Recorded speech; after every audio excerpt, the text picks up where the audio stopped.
The chandeliers at the Metro Grand Hotel didn't sparkle, they glared. It was a fitting atmosphere for the Obsidian Gala, a night dedicated to the aggressive opulence of Thorne Dynamics. Elena Vance stood near the edge of the ballroom, clutching a glass of sparkling water. She was 7 months pregnant, her ankles swollen inside her sensible heels, wearing a navy gown that was elegant but understated. She was the invisible engine of this company. While her husband, Marcus Thorne, gave the interviews and posed for the magazines, Elena was the one who balanced the ledgers, navigated the zoning laws, and secured the high-risk loans. Tonight was supposed to be their night. They had just closed the deal on the Zenith Tower, a skyscraper that would redefine the city skyline. And finally, Marcus's voice boomed over the microphone, echoing off the marble walls. "I want to talk about vision. You can't build the future if you're holding on to the past." The crowd cheered. Marcus, tuxedo jacket unbuttoned, looked every inch the titan of industry. But he wasn't looking at Elena. His gaze was fixed on the front table, where Bella, a 22-year-old brand ambassador for their new clothing line, sat wearing a dress that cost more than Elena's first car. "Come up here, Bella." Marcus beckoned. Elena froze. The protocol was always the same. They went up together. They were partners. The young woman fluttered up the stairs, giggling, clinging to Marcus's arm. He laughed, the sound loud and brittle. "You know," Marcus said, leaning into the mic, his eyes glassy with too much champagne, "people ask me how I stay fresh in this business. It's about knowing when to upgrade." He gestured vaguely toward the back of the room where Elena stood in the shadows. "My wife, bless her heart, she's like the foundation of an old building. Sturdy, reliable. But let's be honest, nobody looks at the foundation. They look at the penthouse view." He squeezed Bella's waist. "And gentlemen, the view is spectacular up here." The room went silent. A few sycophants chuckled nervously, but most of the investors shifted in their seats, looking down at their plates. The humiliation was visceral. It wasn't just a bad joke, it was a public discarding.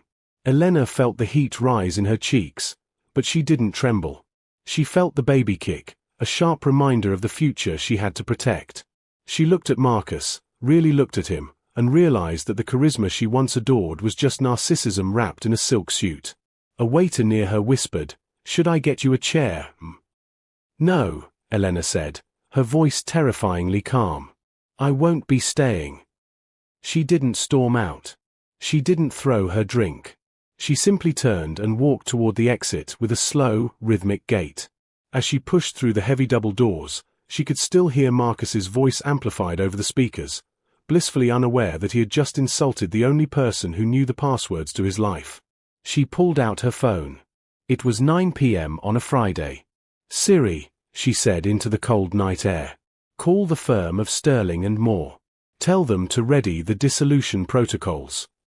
The empire didn't fall that night. But the cracks had just been struck. Saturday morning usually meant brunch at the club, but Marcus hadn't come home. His location on the shared family cloud showed him at the Ritz-Carlton downtown. Elena didn't check it twice. Instead, she drove to the Thorne Dynamics headquarters. The building was empty, a steel monolith of silence. She swiped her key card, the master administrative card that Marcus had never bothered to carry because details were for subordinates. She entered her office, not the glass-walled showpiece Marcus occupied, but the corner office where the actual work happened. She booted up her terminal. Elena wasn't just a wife, she was a forensic accountant by trade before she helped Marcus build this company. She knew where the bodies were buried because she was the one who had dug the graves to save him from tax audits 3 years ago. "Let's see who really owns what," she whispered. She pulled up the file for Project Zenith. To the public, it was a Thorne Dynamics project. But legally, the structure was a labyrinth. Years ago, when Marcus was being sued for a construction failure in Dubai, Elena had created a holding company called Vance Holdings to protect their assets. She had transferred the intellectual property, the architectural blueprints, and, crucially, the land deeds for the Zenith Tower into this holding company. She had told Marcus it was for liability protection. He had signed the papers without reading them, too busy choosing the leather for his private jet. Currently, Thorne Dynamics was merely a tenant on the land, operating on a lease that renewed monthly. A lease that required the signature of the Vance Holdings director, Elena. She began typing. She drafted a notice of non-renewal. Then, she opened the corporate credit accounts. She saw the charges from last night: $15,000 for the gala tables, $4,000 at a nightclub at 2 a.m., and an $8,500 purchase at a jewelry store this morning. She didn't cancel the cards. That would be too obvious. Instead, she accessed the debt covenants with their primary lender. There was a clause she had inserted called the reputational risk rider. It stated that if the CEO engaged in public behavior that jeopardized the stock value, the CFO, Elena, had the unilateral right to freeze capital expenditure to preserve liquidity. She clicked execute. Suddenly, the millions of dollars Marcus needed to pay the contractors for the Zenith project on Monday morning were frozen in an escrow account. She sat back, the blue light of the screen reflecting in her eyes. She wasn't stealing. She was curating. She was ensuring that when the crash happened, she and her child would be standing on the only solid ground left. She printed the documents, placed them in a binder, and labeled it simply, Monday. By Tuesday, the silence in the house was deafening. Marcus had finally returned, smelling of expensive cologne and stale guilt. He tried to play it off as a networking weekend. "You know how these investors are, Elle," he said, avoiding her eyes as he poured coffee. "Got a wine and dine them. Sorry about the joke at the gala. Just working the crowd." "It's fine, Marcus," Elena said, buttering a piece of toast. She didn't look up. "I've been busy with the Zenith contracts. We have the board meeting on Thursday." Right. The big launch," Marcus said, relieved she wasn't screaming. "Everything good?" "Everything is exactly where it needs to be," she said. For the next 2 days, Elena played the ghost. When the construction foreman called Marcus screaming that the checks hadn't cleared, Elena intercepted the call. "It's a banking glitch," she told the foreman smoothly. "Keep working. I'll personally guarantee the funds by Thursday afternoon." The foreman trusted Elena. Everyone did. Marcus was the showman, but Elena was the one who remembered their kids' birthdays. Meanwhile, Marcus was distracted. Bella was demanding to be featured in the Zenith marketing campaign. He was spending hours in the design studio with her, ignoring the flashing red lights on his financial dashboard because Elena had disabled his notifications. On Wednesday night, Elena sat in the nursery she had designed. It was painted a soft grey. She looked at the crib. She had built this life for them, brick by brick. Destroying it wasn't revenge, it was a rescue mission for her own dignity. Her phone buzzed. It was Mr. Henderson, the chairman of the board. "Elena," the older man's voice was grave. "I'm looking at the reports you sent over. Is this accurate? The liquidity freeze." "It is, Arthur," Elena replied softly. "Marcus is hemorrhaging capital. If we don't restructure the leadership on Thursday, the bank calls the loan on Friday. The company dissolves. And the land rights?" "Held by a private entity," Elena said. "Mine." There was a long silence on the other end. "I see. You hold the aces, Elena." "I never wanted to play cards, Arthur," she said, her voice tightening. "But I won't let him gamble away my child's future." "Very well," Arthur said. "See you in the boardroom." Elena hung up. Downstairs, she heard Marcus laughing on the phone, boasting about how he was the king of real estate. She turned off the nursery light. The king was about to lose his castle. Part 4, The Boardroom Guillotine. Thursday morning. The conference room on the 40th floor offered a panoramic view of the city, including the empty lot where the Zenith Tower was supposed to rise. Marcus strode in 10 minutes late, wearing a suit that cost more than the average car. He looked energized, high on the adrenaline of the launch. Bella was with him, ostensibly as a creative consultant, sitting in the corner scrolling through Instagram. The board of directors sat around the mahogany table. They were not smiling. "Morning, everyone." Marcus clapped his hands. "Big day. Let's sign off on the construction release and get shovels in the ground." He looked at Elena, who sat at the opposite end of the table. "Babe, Pass the deed transfer papers. Elena didn't move. She rested her hands on a thick leather binder. There are no transfer papers, Marcus, she said. The room was so quiet you could hear the hum of the air conditioning. Marcus laughed, a nervous, confused sound. What? Don't be dramatic. We need to sign to release the bank funds. The bank funds are frozen, Arthur Henderson spoke up, sliding a report across the table. Triggered by the risk clause in our covenants. Specifically, gross mismanagement of executive funds. Marcus turned red. What mismanagement? I'm the CEO. You spent corporate capital on personal entertainment, Elena said, her voice steady. And you attempted to build on land you don't own. We own the land. Marcus shouted. No, Elena corrected. Vance Holdings owns the land. You have a lease. And as of this morning. She slid a single sheet of paper down the long table. It stopped perfectly in front of him. I have terminated the lease. Marcus stared at the paper. You can't do that. That's my tower. It's your design, Elena said. But it's my dirt. And I'm not letting you build on it. Marcus looked at the board members. They refused to meet his eyes. He looked at Bella in the corner.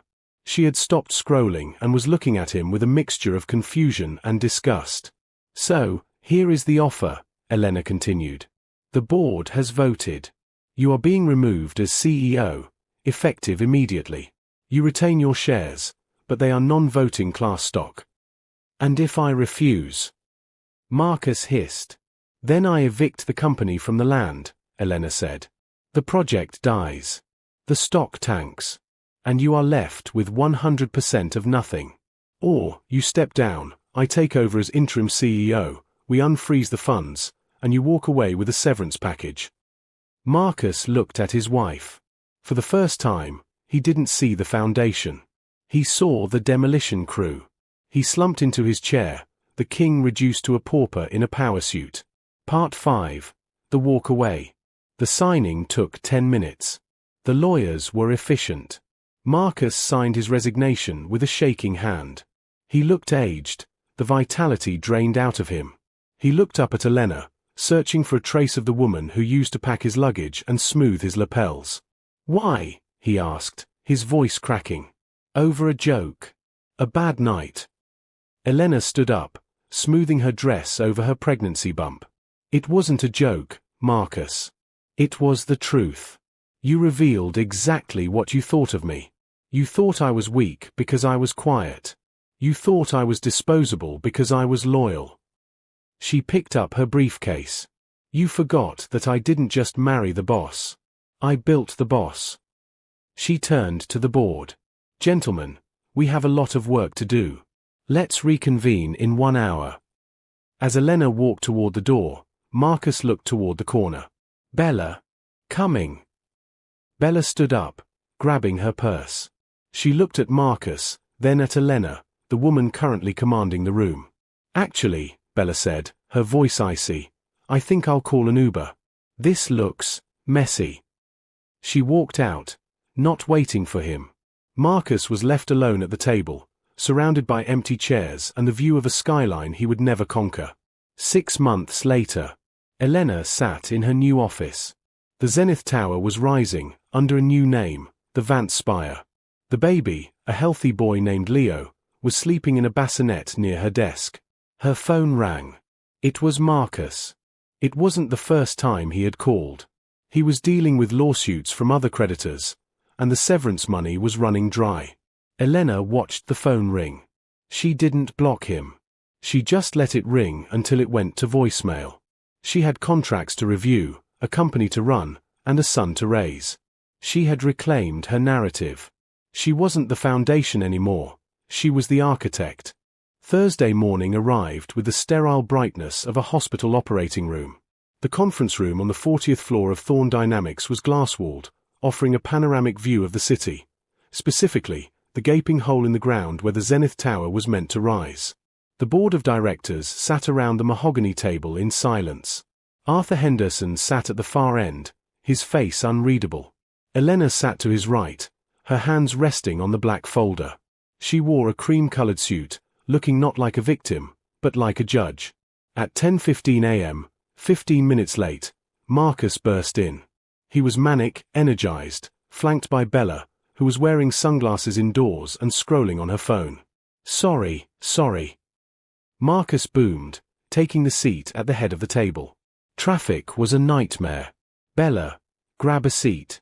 Everyone, you know Bella, our new creative visionary. The board members didn't nod. They stared. Right, Marcus clapped his hands, ignoring the temperature of the room. Big day. Let's get the bank release signed so we can pay the contractors. I've got the press release ready for noon. He tapped his tablet to initiate the fund transfer. He frowned. He tapped it again. A red error box pulsed on the screen. Authorization denied. CFO. Elena. Marcus looked down the table, his smile straining. The system is glitching again. Can you override this? It's not a glitch, Marcus, Elena said, her voice smooth and carrying to every corner of the room. It's a liquidity freeze. I initiated it on Tuesday. You what? Marcus laughed, a nervous bark. Stop playing around. Release the money. I can't, Elena said. Under Article 4, Section B of our corporate bylaws, which you signed, the CFO must freeze assets if the CEO's personal spending endangers the company's solvency. You've spent $200,000 of company money in 3 days, Marcus. On jewelry. On hotels. On her. She gestured slightly to Bella. Bella looked up, sunglasses sliding down her nose. Wait, what? That's a lie. Marcus shouted, standing up. I am the majority shareholder. I can spend what I want. Actually, Arthur Henderson spoke up, his voice gravelly. You are the face of the company, Marcus. But you don't own the infrastructure. And more importantly, you don't own the land. Marcus froze. What are you talking about? Elena opened the black folder. She slid a single document down the long table. The Zenith Tower is being built on land owned by Vance Holdings. My company. We had a lease agreement. But as of this morning, due to non-payment and reputational damage, I have evicted Thorn Dynamics from the site. The silence was absolute. You can't eviction me from my own building, Marcus whispered, the color draining from his face. It's not your building, Elena said mercilessly. It's a hole in the ground on my dirt. Without that land, Thorn Dynamics is selling air. The stock is worthless. The investors will sue you personally for fraud. Marcus looked at the board members. They were looking at Elena, waiting for her command. However, Elena continued, I have a solution. You resign as CEO immediately. You surrender your voting rights. In exchange, I won't sue you for embezzlement, and I will grant the company a new lease, under my leadership. Marcus looked at the woman he had called Legacy Software. He realized too late that she wasn't just the software, she was the operating system. If she crashed, he was deleted. The scratching of the pen sounded like a scream in the quiet room. Marcus signed his resignation letter, his signature shaky and weak. He slumped back in his chair, suddenly looking 10 years older. The swagger was gone, dissolved by the reality of math and law. Effective immediately, Arthur Henderson announced, collecting the papers. Elena Vance is the interim CEO of Thorn Dynamics. Elena stood up. She didn't gloat. She didn't smile. She simply checked her watch. I have a meeting with the contractors in 20 minutes to unfreeze the payroll. Arthur, please escort Mr. Thorn to security to hand over his badge. Marcus looked up, eyes wet. Elena, after everything we built? You're just kicking me out. You kicked yourself out, Marcus, she said, her voice devoid of anger, which made it worse. You thought loyalty was a weakness. You thought because I was quiet, I was blind. You forgot that while you were building a reputation, I was building the foundation. And you can't live in a house without a foundation. Marcus turned to Bella, desperate for an ally. Babe, let's go. We'll figure this out. I still have. I have some contacts. Bella stood up. She looked at the frantic man in the chair, then at Elena, the pregnant woman who had just dismantled a billionaire in under 10 minutes without raising her voice. Bella let out a short, cold laugh. You're broke, Marcus. And you're being investigated for fraud.